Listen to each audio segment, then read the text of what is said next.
Welcome to Inside the Realtor Studio, interviews with industry leaders and professionals in real estate. This year, the Tucson Association of Realtors is turning 100, 1921 to 2021. We honor our history by conducting interviews of the past presidents of the Tucson Association of Realtors. We'll learn a bit of history by talking to the experts themselves. Today's past president from 2018 is Ginny Huffman. As a longtime member of the Tucson Association of Realtors, Ginny has been active in many committees, work groups, and PAGs. Ginny has served on the Housing Opportunities Committee, Property Management Committee, MLS Standards, Risk Management Committee, Bylaws and Policies, TAR Finance Committee, and the Small Broker Forum. Ginny has also worked closely with the town of Marana in the capacity of chairing a work group looking at affordable housing opportunities within the town, as well as currently participating as a town hall forum delegate for the town of Marana.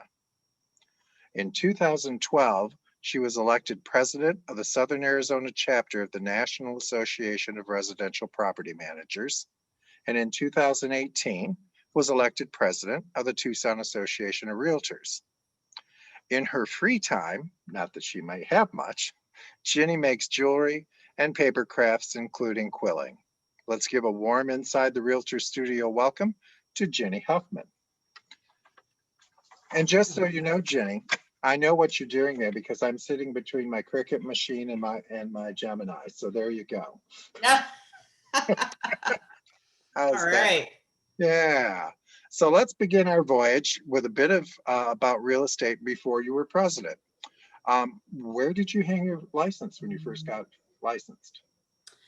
I hung it with actually he was a custom home builder way back in 1986. And he was also starting to, manage for some friends. So he needed, me to kind of take over when he could no longer spend any time doing that because the custom home construction part of his business was just exploding.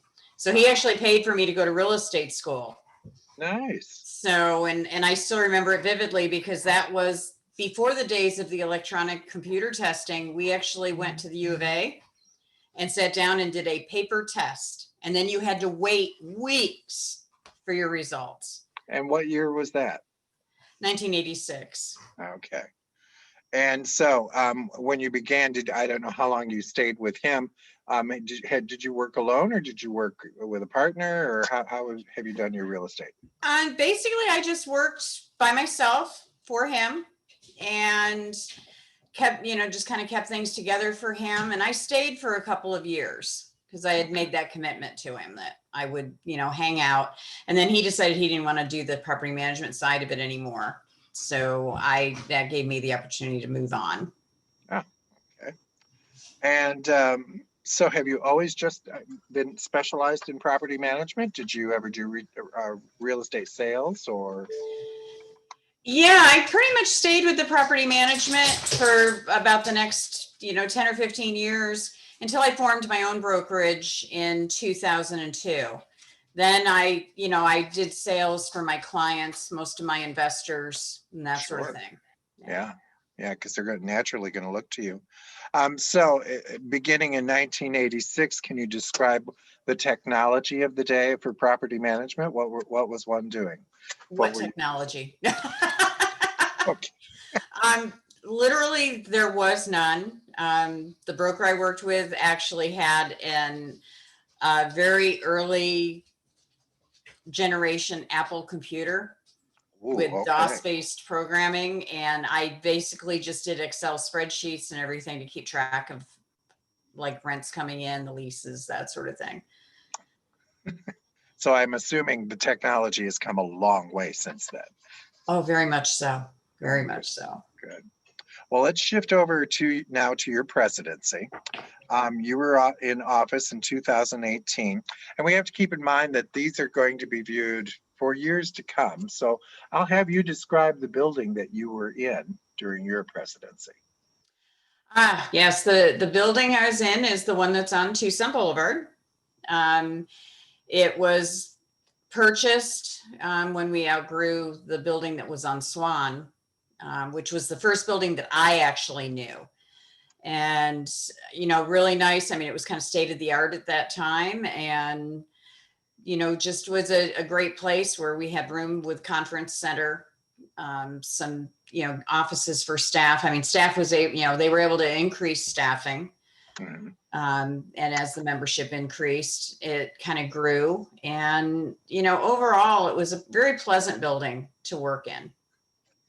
And who was your CEO?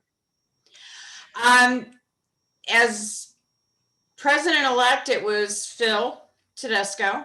Okay. And then, of course, he left early on in that. And then I was part of the actual search committee for our current CEO, who is Randy Rogers. Okay.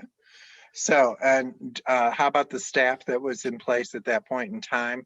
Um, who all did you have there that you called on regularly? And Christine, who I believe was the one that kind of held me together most of the time. And, we had Andrea as the CFO, Mhm. Andrea Ballard. Sean was there, Sean for MLS, Annalisa, and, Amy at the front desk. So those are the people that I really had the most interaction with. Okay. And how did you get involved in association leadership? How was it somebody asked, or did you just push yourself in, or how did you get there? Judy Lowe actually dragged me in kicking and screaming. She called me and asked me to chair a subcommittee of housing opportunities. This was back before she was commissioner, and wouldn't let me say no. So I just gave it. Who can say no to Judy anyway? So I started there, and I just, it just kind of became a process, and I enjoyed it. I enjoyed, working with all the other realtors, with staff. We had some challenging things that we were doing, and overall, I started getting interested more and more in some of the other aspects. And when Judy pulled me in, I had pretty much just started my brokerage. So I really didn't think I had time to volunteer. But I learned you can make time. If you're organized and can kind of control your calendar, then you can make it happen. And other than Judy, did you have any mentors or that you followed in terms of leadership, or people that you looked up to? There's so many. Several of the people that I can name right off the top of my head, Kathy Urchel, Eric Gibbs, Nicole Brule Fisher. Of course, I was sitting on the board of the association when you were president, and I learned something from everybody that I came in contact with, and overall, it was an amazing growth experience. Yeah. Well, during your presidency, what do you think your biggest accomplishment was? Keeping it together during a rather difficult transition time with the finance department. Okay. And what do you think your biggest challenge was? Keeping it together with the finance department. I was feeling you were going to say that. Yeah, it was very challenging because there was a lot of, deep down you worry, you want to do the best thing for all of the membership. Mm-hmm. And I was getting kind of like hit from many sides about, why are you letting this happen? Why is this happening? And of course I couldn't talk about it because it was an employee issue. And I just basically said, I have to look at what's best for the association overall. And right now, making this change is what's best. Yeah. So have you served on any AAR or NAR committees along the way?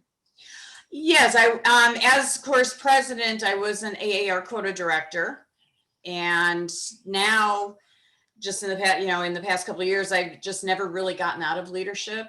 I am an AAR quota director currently, and I sit on legislative and political affairs and the legislative committee at the state level. where we also do the issues mobilization Mhm. choices. So, Right. and then NAR, I'm on housing opportunities. Oh, okay, makes sense, especially from your early days and the list of your many achievements up there. It makes sense. Any other thoughts about your term in office? Yeah, pretty much like I said, it was a wonderful growing experience. You know, the travel was wonderful because I got to meet and connect with agents and brokers from all over the country. That trading of ideas, and you know, it's like, how do you do this and how do you do that, in and of itself was, you know, I think one of the biggest benefits, because I actually was able to bring a lot of that back into my own business. And because I knew right now I am on nominating committee, and I had, you know, there were 4 people I needed to call in the past couple of days to say, hey, you know, we'd really love to have you run for this position or that position.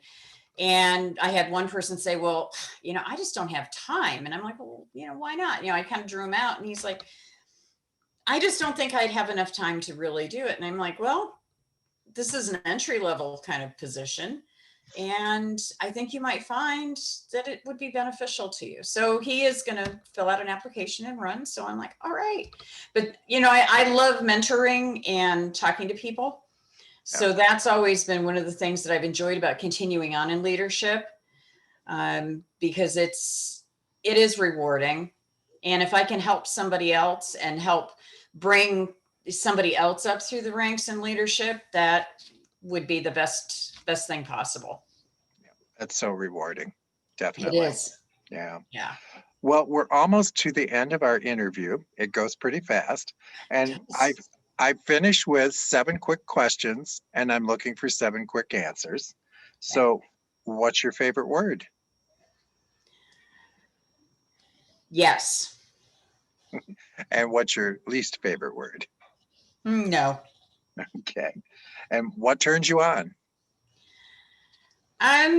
Oh, success, Okay. What turns you off? negativity. And what profession other than real estate would you have liked to have attempted? I actually went to school and finished my undergrad work in veterinary sciences. I Mm, was going to be a veterinarian. wow. Kind of had a little shift along the way. Okay. And what profession are you super glad you didn't attempt? Law, because my family was really pushing me in that direction too. You're not the first past president to have that answer. So, in closing, if you could do a shout out to anyone living or not in the real estate community, who would it be and why? Yeah, Eric Gibbs, and because he was one of the first ones to kind of reach out to me after I was at the committee level and starting to think about moving on. Has always been so supportive, and you know, anytime I had a question or anything, he was always there. That's And you know, I kind of joke with him every once in a while about he's going to be our next NAR president. So yay, Tucson would have 2. there you go. Yeah. Yeah. Well, Jenny, thank you so much. This was wonderful. Any final thoughts? Um, no, just, you know, let everybody know that, you know, even though things are a little crazy right now, if you just, you know, keep facing forward and just trying to get past the negativity, things will always get better. Okay. All right.